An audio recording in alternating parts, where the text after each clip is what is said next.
आपने एक जॉब सुनी होगी हैंडराइटिंग एक्सपर्ट वाली और सोचा होगा कि ये एक ऐसी नौकरी है जहाँ पे इंसान की हैंडराइटिंग देख के या उसका सिग्नेचर देख के बता देते हैं कि उसकी पर्सनैलिटी कैसी है। क्या ये भी कोई साइंस है? एक डेफिनेशन की माने तो जो आपकी लिखावट है वो सिर्फ अक्षर नहीं है, बल्कि आपका दिमाग, आपके सोचने का तरीका, आपकी मेंटल स्टेट, इसका साइंटिफिक सिग्नेचर है ये तो लेटेस्ट न्यूज़ है। आज की वीडियो में एक टास्क करते हैं। आपकी जो भी हैंडराइटिंग है अपने दिमाग में सोच लो आप। मैं आने वाले इस वीडियो में ही आगे चल के बताऊंगा कि कैसे जो हैंडराइटिंग है उसमें फ़ॉन्ट साइज़, उसमें गैप क्या, मार्जिन के बेस पे हम पता लगाते हैं कि पर्सनैलिटी क्या है। फिर लास्ट में आके अपनी पर्सनैलिटी मैच करना, अगर आपको पता है तो आपको चल जाएगा, मैच कर लेना कि आपकी पर्सनैलिटी वैसी है या नहीं है, और अगर नहीं पता तो आपको आइडिया हो जाएगा कि आपकी पर्सनैलिटी कैसी है। अब सवाल आता है कि जो हैंडराइटिंग है वो दिमाग में कैसे बनती है। तो इसके लिए बेसिकली दिमाग में 3 हिस्से काम करते हैं। पहला मोटर कोर्टेक्स, दूसरा सेरिबेलम और तीसरा प्रीफ्रंटल कोर्टेक्स। मोटर कोर्टेक्स क्या काम करता है? ये आपकी उंगली और हाथ की मूवमेंट को कंट्रोल करता है। जो सेरिबेलम है वो करता है बैलेंस मेंटेन और स्पीड मेंटेन। लिखावट में जो स्पीड होती है उसको मेंटेन करता है और बैलेंस बना के चलता है। जो प्रीफ्रंटल कोर्टेक्स है उसका काम होता है कि जो आप सोचते हो लिखते टाइम कि कौन सा वर्ड चुनना है, फोकस करना, इन सब पे ध्यान देता है प्रीफ्रंटल कोर्टेक्स। इस तरह से तीनों हिस्से मिलकर काम करते हैं दिमाग में हैंडराइटिंग बनाने में। दरअसल क्या होता है, जब बच्चा लिखना शुरू करता है तो उसके दिमाग में बनते हैं न्यूरल पाथवेज। आपने ध्यान दिया होगा, जो छोटा बच्चा होता है टीचर बोलता है कि क्या इन सबको लिखो 100 बार, 150 बार, 50 बार, 100 बार। क्यों बोलता है वो?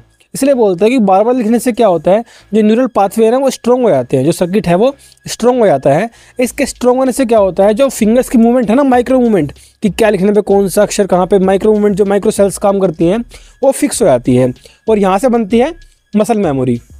मसल मेमोरी क्या होती है, आपको एग्जांपल देता हूँ मैं। अगर आप क्रिकेट खेलते हो तो सोचो एक बॉल आई है और बॉल योरकर थोड़ा पहले ठप्पा खाई है, यानी कि थोड़ा आगे बॉल पड़ी है पैरों पे, तो आप क्या करोगे, आप बॉल के नीचे आके छक्के के लिए उठा दोगे बॉल।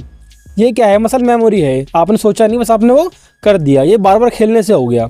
इसी तरह से बार बार लिखने से क्या होता है, मसल मेमोरी स्ट्रॉन्ग होती है। फिर जैसे जैसे आप बड़े होते हो उसी अक्षर को वैसे ही लिखते रहते हो आप। इस तरह से जो न्यूरल पाथवे है, जो सर्किट है, वो ज़्यादा स्ट्रॉन्ग होता रहेगा और आपकी हैंडराइटिंग जो है वो फिक्स हो जाएगी। अब बात करते हैं साइज़ की, कि जो आप वर्ड लिखते हो उसका साइज़ कैसा है। अगर आप बड़े बड़े वर्ड लिखते हो इसका मतलब क्या है कि आप एक्सट्रोवर्ट हो, आप पब्लिक को फेस कर लेते हो आसानी से। लेकिन अगर आप छोटे वर्ड लिखते हो तो इसका मतलब आप डिटेल पर ध्यान देते हो, आप इंट्रोवर्ट हो, मन की बात मन में रखते हो। और अगर आप बैलेंस लिखते हो, बैलेंस में मतलब ना छोटे अक्षर ना बड़े अक्षर, तो फिर आप मीडियम पर्सनैलिटी है आपकी। फिर प्रेशर पर भी बात आती है। अगर आप ज़्यादा प्रेशर दे के लिखते हो तो इसका मतलब कि आपकी डिटर्मिनेशन काफ़ी ज़्यादा स्ट्रॉन्ग है, लेकिन इससे स्ट्रेस हो सकता है। इसके बाद अगर आप हल्का हल्का हाथ से लिखते हो, प्रेशर कम दे के लिखते हो, इसमें क्या होता है, इसमें यह है कि आप जो है काफ़ी ज़्यादा इमोशनल हो, लेकिन इमोशनल भी होने का नुकसान ये है कि आप ज़्यादा जल्दी ब्रेक डाउन हो जाएगा। इसके बाद अगर आपका जो प्रेशर है वो कभी कम लग रहा है, कभी ज़्यादा लग रहा है लिखावट में, इसका मतलब आपका मूड जो है वो ज़्यादा फ्लक्चुएट करता है। कभी आप लाइट हो जाते हो, कभी ज़्यादा डार्क हो जाते हो। आपने देखा होगा कुछ लोग टेढ़ा लिखते हैं, इटैलिक बोलते हैं जिसको।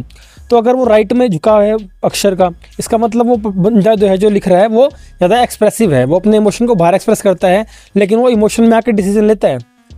इसका मतलब इसका उल्टा अगर लेफ्ट में झुकाव है अक्षर का, इसका मतलब जो पर्सन है वो सेल्फ कंटेंट है, उसकी पर्सनैलिटी काफ़ी ज़्यादा रिजर्व है, वो मन की बात मन में रखता है, लेकिन वो इमोशन में आकर डिसीजन नहीं लेता।